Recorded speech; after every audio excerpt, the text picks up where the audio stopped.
Maulan na hapon sa inyong lahat. Ayan, nandito po ako ngayon sa driving school.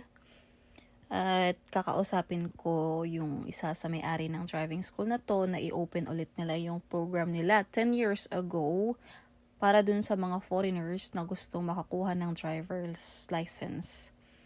So, ayan, dahil maulan, basang-basa tayo at pumasok na nga po ako sa loob ng office nila.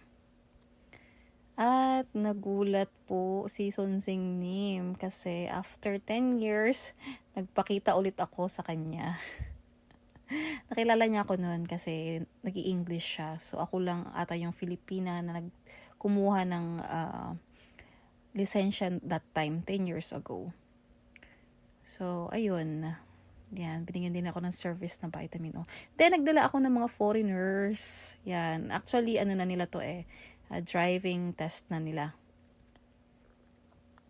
Okay, so yun, kailangan talaga ng biometrics dito. Kahit saan naman, di ba?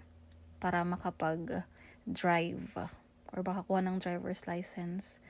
So, ayan, sinamahan ko sila niyan mag-medical. And then after that, yun, mag-aaral na sila mag-drive for 4 hours. And then after niyan, yun na, driving test na sila. So, ayan, may kanya-kanya silang teacher. Diba? So, yung iba naman dyan na driver is, yung iba naman is nag-i-English, so walang problema. So, yun kasi yung tinatanong ng ibang estudyante, ma'am, paano po ba yan? Hindi ako marunong mag-Korean. Don't worry po, kasi meron po, at least basic alam naman nila. Tsaka madali lang naman, left, right, urunchok, wenchok, chikchin, yan, left, right, ganyan, go straight.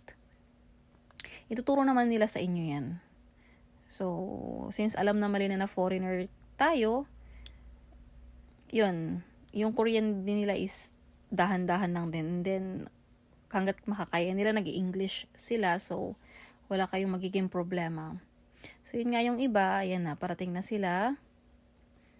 Yan. So, ina-assist ko lang sila para makalis na rin ako. So, yun nga. Good luck sa inyo, guys. Yun nga po pala. Halos lahat nakapasa naman. So, I'm happy. Kasi, halos lahat nakapasa. Isa lang daw po ang bubagsak. Okay, alam mo na yung kung sino ka. So, next time, number 1 rule, di ba? Bawal mag-cellphone habang nagde-drive. Okay, bye-bye.